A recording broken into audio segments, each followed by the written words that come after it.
Good morning mga kamamshi! Happy Sunday! Ayan sila naglalaro. Kakatapos lang namin mag-breakfast.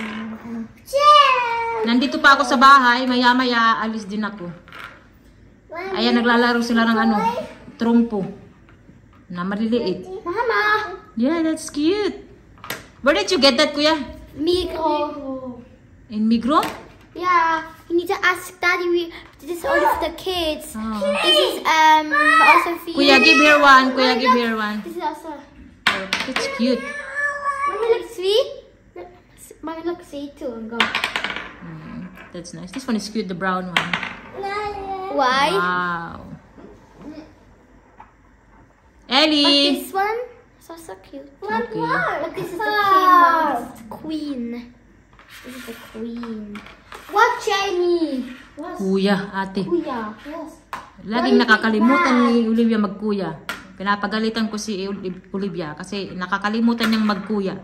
Hindi pwede na hindi siya magkuya kay Jamie. Ayaw ko ng ganyan mga kamamsi. This is Gusto ko the magkuya siya. chocolate. This is the chocolate. And this is the Ice cream. Ice cream. Just look like this. Is look like the ice cream, and this also look like the ice cream. Ellie's like egg. No, it's not. It's not for eating, baby. Ah, don't put it in your mouth. It's a toy. What? Mommy, look. This is just staying. It's not moving. Yes, it is. It's moving. Yeah, but look, it's not. It's not moving like this. Look, it's not moving like this. Wait. No, don't touch. Look, don't touch. Look. This is actually moving, but look.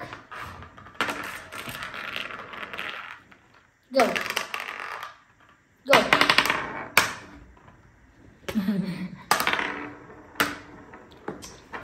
That's a battle. Alis na ako mga kamamsi. Pupunta na ako sa clinic. Bibi, bye-bye. Bibi, kiss mommy. Bye-bye. Ha? You want to go out? You can go out later with daddy. Yan, nag-kiss na. Nag-kiss na sila kay mami. Take it off. Tingnan nyo, nakabuta. Bye-bye. I come back, okay? Maybe tomorrow or Tuesday, okay? So, kailangan ko lang umalis kasi baka umulan mga kamamsi. And yung mga bata, pinakain ko na sila ng lunch. Nagluto ako para hindi na mahirapan sila din. Bye-bye! Ellie's going to spielgruppe this Tuesday. Yes. Si Ellie, mag-start na siya ng playgroup niya mga kamamsi. And sana makaya ni Ellie. Yeah. And I can know it. And I can paint. And I can go on trampoline. We have some hamsters at our school. Yeah? Like some school pets. Okay, bye-bye!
babalik na naman si Mami Irie. Ngayon lang ako ulit nakapag-video kasi after ko mag-exercise, nagpahinga ako, then naligo, tapos kumain ng hapunan, tapos nakipagtsikahan sa mga kaibigan ko dito sa clinic. Ngayon lang ako ulit nakabalik dito sa kwarto ko. So, ito yung kwarto ko. Ano ba yan? Ayan, ito yung kwarto ni Mami Irie, yung jeans ko, sinampay ko kasi naglaba ako kahapon. Hindi natuyo kasi hindi ko naman yan dinadryer na jeans ko. So ayan, sinampay ko yung isa nandun sa may cabinet sa taas. Hayaan nyo na. May nagtatanong pala kung may trabaho pa ako. Wala na akong trabaho. May trabaho pa ako, pero isa na lang. Yung iba, in-stop ko. Bali yung hindi ko in-stop lang is yung kay Madam, yung may pusa, kung naalala nyo sa ko previous vlog ko. Hindi ko in-stop yung kay Madam kasi mabait yun mga kamamshi. At saka twice a month lang naman ako nagtatrabaho sa kanya, so kaya ko yun. Pero yung iba, in-stop ko na. Kasi nakakahiya naman na hindi ako makapagtrabaho tapos kailangan nila ng maglilinis, diba? So, sinabi ko na lang sa kanila na hindi na ako magtatrabaho at may may sakit. Para makahanap sila agad, diba? And, sayang, nakakapanghinayang din mga kamamsi kasi matagal ko din gusto na magtrabaho. Tapos ayun, nakahanap ako ng trabaho. Ako lang yung naghanap ng mga trabaho na yun. Walang tumulong sa akin. Pero kay Madam, may tumulong sa akin, Pilipina. Pero yung iba, ako lang talaga yung naghanap mga kamamshi. And thank you Lord, nakahanap ako ng trabaho. Pero wala. Ngayon, wala. Stop talaga. Kasi nandito ako sa clinic. So, tingnan natin sa next year kung talaga ako makapagtrabaho ba ng 100%. Tingnan natin.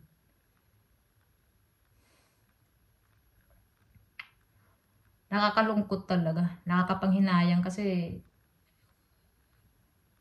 kahit maliit lang yung kinikita ko, nakakatulong talaga yun .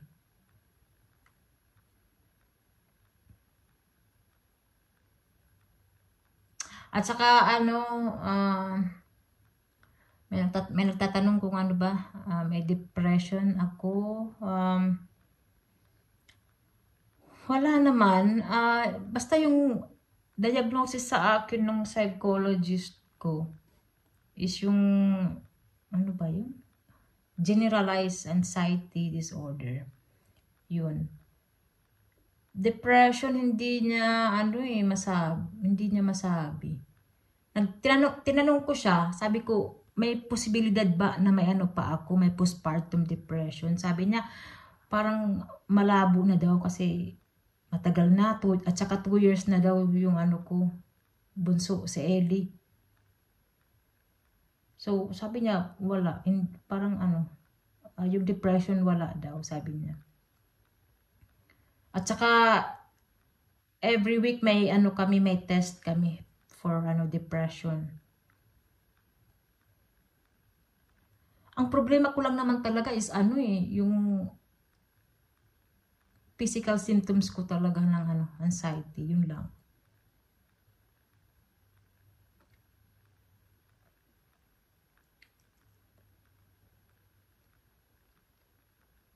Yung nahihilo ako, yung parang pag naglalakad ako, para akong nasa barko. Yun ang feeling mga kamamshi.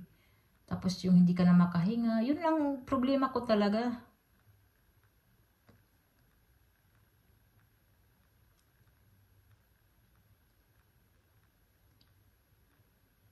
Pero depression, wala man sinabi sa akin yung psychologist. At saka ano, tuwang-tuwa nga sila kasi ang laki daw ng pinagbago ko. Kasi nung ano ko talaga, nung in-interview nila ako, kasi bago ako pumunta dito sa ano, Station 7. Ang pangalan kasi nito, Station 7. Ano, F7. Bago ako pumunta dito, in-interview muna ako ng doktor. So, nung in-interview ako, nag-iyak-iyak ako mga kamamsi. Naging emotional ako. So, ayun. Hindi talaga maganda yung ano ko that time. Yung itsura ko. Basta, tapos nung, I think last week, yung doktor, sabi niya, you look much better now, sabi niya. Pati rin yung ano, psychologist ko, na ano, mas okay daw ako ngayon kaysa nung una. Kasi nung una, umiyak talaga ako, pati sa psychologist, umiyak talaga ako habang ako nagkikwento. Iyak ako ng iyak, mga kamamsi. Grabe talaga. Ngayon, ano, okay ako mga kamamsi. Thank you Lord, thank you Jesus. Okay talaga ako ngayon. Sana magtuloy-tuloy na talaga ito na ano ko, pakiramdam ko, 'di ba?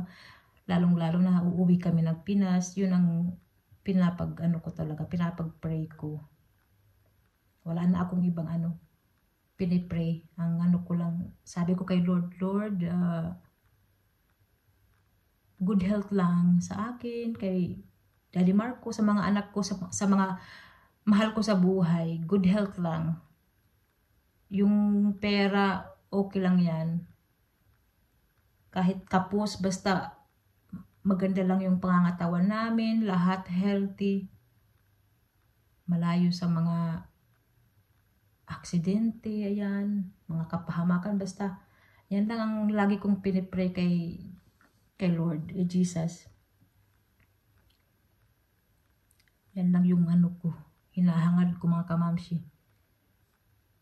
Iba talaga pag ano, pag maganda yung ano mo, kalusugan mo, pangangatawan mo, di ba? Marami kang ang pera, pero may sakit ka, yun ang problema, di ba? So, mas maganda na lang na yung ano lang, sakto-sakto lang, pero maganda yung ano, pangangatawan, malusog, walang mga sakit. Yun ang maganda.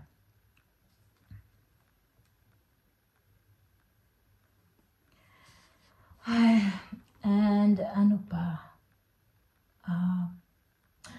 Ayan, yung mga comment ninyo, mga comments, ayan, nababasa ko yan mga kamamshi. Maraming salamat talaga sa mga patuloy na nagbibigay sa akin ng ano, advice. Maraming salamat talaga. Hindi lang ako nagre-reply. Pero ano, na-appreciate ko talaga yan.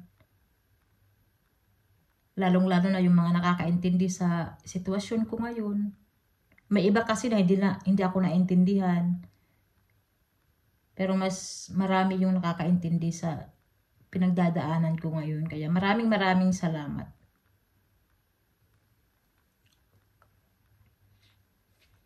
Ayan, matutulog na ako. Inumin ko muna yung ano kong gamot ko.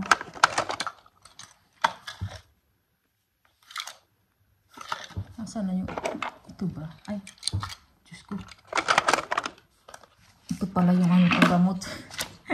Kasi ano pala ngayon, Sunday.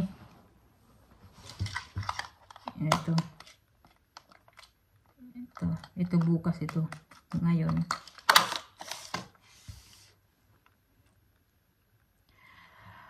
Ay.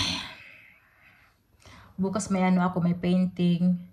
May hindi ako natapos na painting, kailangan kong i-continue bukas kasi naubusan na ako ng oras nung kailan ba yun, Wednesday. Kasi late ako pumasok. Kasi every morning nag-exercise talaga ako. Tapos nagpapahinga. Tapos mag-shower. and kakain ng breakfast. So, nalilate ako sa ano namin, painting therapy. Nalilate talaga ako, pero naintindihan naman ako nung teacher namin. Sabi ko kasi nag-fitness. Sabi niya, sige, huwag kang mag-alala. Take your time.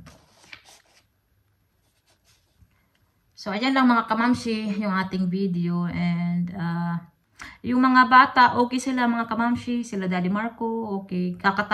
Bago ako video, tumawag ako doon. So, okay sila mga kamamshi. Kanina, bago ako pumunta dito sa clinic, nagluto ako ng tanghalian nila. Pinakain ko muna yung mga bata bago ako umalis, mga kamamshi. Ayan. Ayan, inaantok na ako. So, thank you so much mga kamamshi. Maraming salamat sa suporta ninyo. And, ayan, yung yung pagmamahal nyo sa amin, sa akin, maraming salamat talaga. So, see you sa next video. Ayan, thank you so much. Bye-bye.